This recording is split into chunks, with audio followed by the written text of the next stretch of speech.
¿Dónde habitan las emociones? El concepto de emoción, como, es sumamente amplio.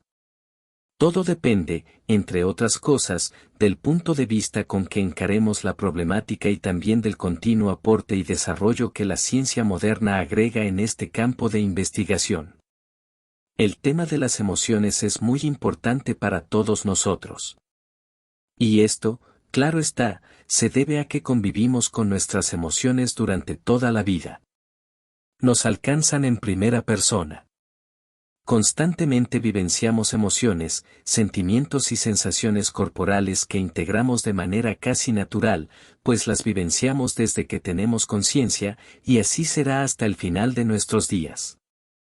Todo nuestro mundo de relación está impregnado con las emociones y los sentimientos.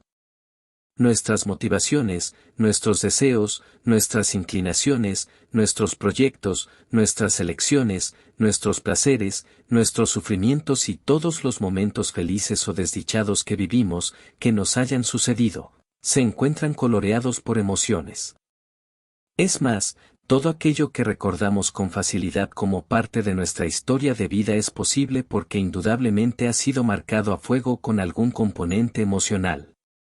De hecho, como señalé al hablar de la memoria, la emoción es el cemento más fuerte para archivar nuestros recuerdos.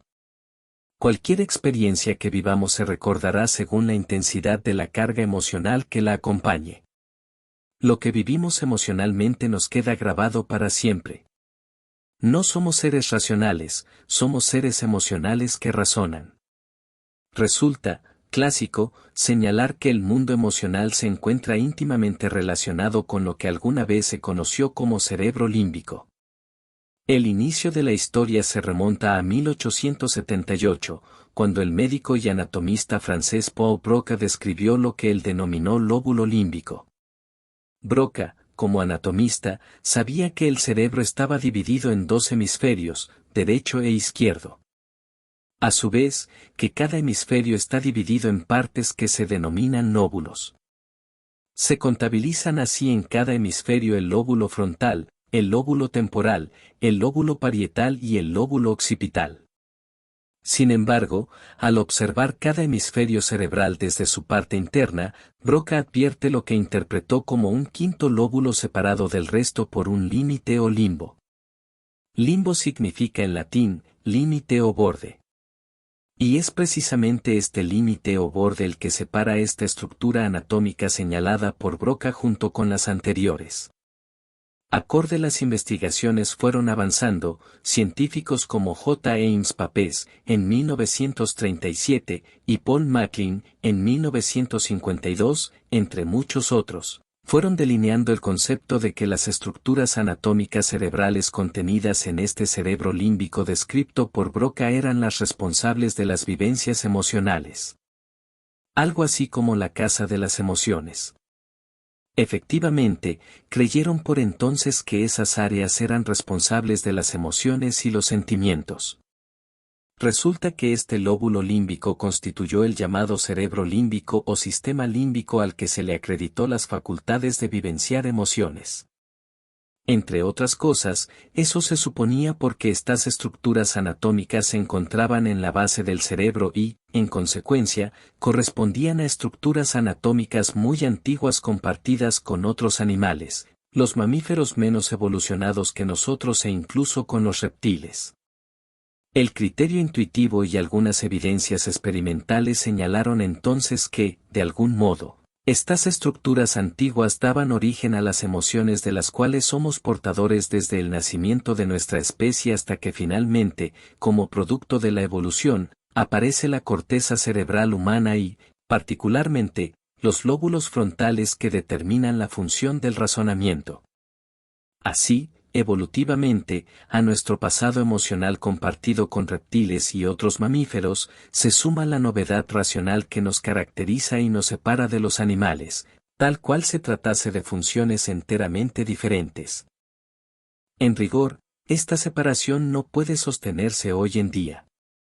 En realidad, Todas nuestras funciones mentales son el resultado de la integración compleja y dinámica de las más distintas áreas cerebrales interconectadas por infinidad de circuitos y sinapsis entre las más de 100.000 neuronas. Sin embargo, resulta cierto que muchas de las estructuras anatómicas que conforman ese llamado sistema límbico están emparentadas con procesos instintivos y emocionales.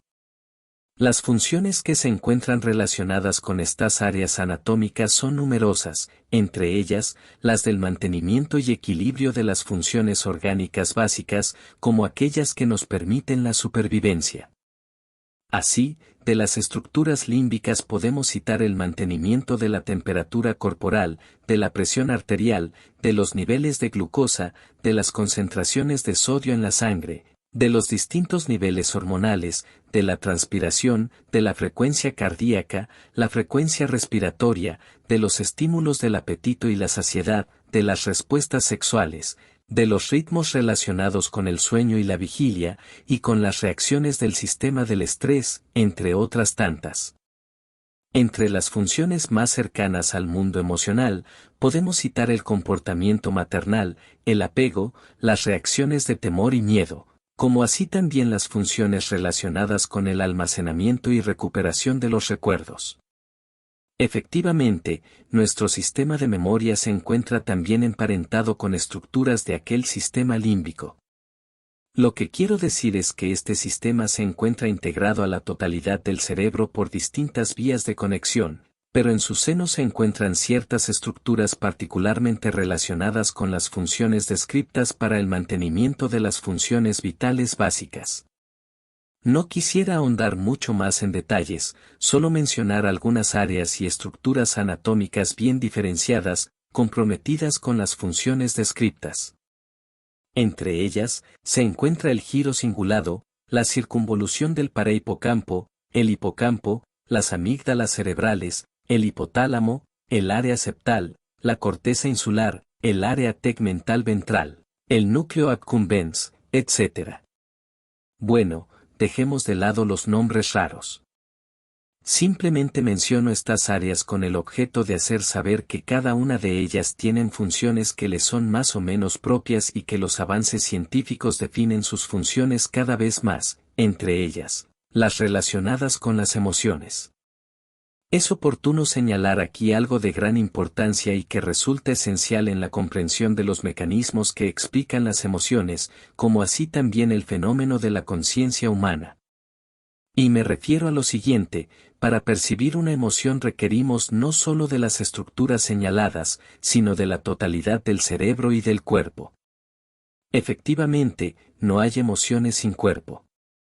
Para poder percibir emociones, el cerebro debe recibir información del cuerpo a través de los terminales nerviosos distribuidos en todas partes de nuestro organismo, como así también el ingreso de información a través de las distintas sustancias contenidas en la sangre y que llegan para dar información a nuestro sistema nervioso central. El cuerpo y la información que de él emerge resulta indispensable para la creación del fenómeno emocional. Asimismo, nuestras emociones se proyectan en nuestro cuerpo. Es más, para ser terminante en este tema, digamos que un cerebro aislado en un recipiente de laboratorio no podría emocionarse. Insisto, es indispensable que nuestro cerebro reciba información sobre el estado de nuestro cuerpo para fabricar emociones. Podríamos metafóricamente comparar nuestro cerebro con la cuerda de una guitarra. Aunque esa cuerda tenga todos los elementos necesarios para vivenciar una emoción, jamás podría hacerlo sin que esa cuerda, y con este ejemplo me refiero al cerebro, se encuentre integrada a un cuerpo. La cuerda es la que vibra, pero no puede escucharse ningún sonido sin el cuerpo de la guitarra que la sustenta. Similar situación se da con la indispensable unidad entre nuestro cerebro y nuestro cuerpo. De tal suerte, las emociones no habitan solo una parte del cerebro, sino la totalidad del cerebro y la totalidad del cuerpo. Recordemos, no hay emociones sin cuerpo. El término, cerebro sintiente, es solo una metáfora para acercarnos a la comprensión de este fascinante tema. La casa de las emociones es, nada más y nada menos, el cuerpo entero. En este sentido, sabemos que el amor es un proceso cerebral, pero también es cierto que se siente en el corazón, tal cual rezan los poetas, y en el resto del cuerpo. Podemos afirmar que las emociones habitan el cuerpo completo. En nuestro próximo video, hablaremos sobre el universo de los afectos. Te esperamos.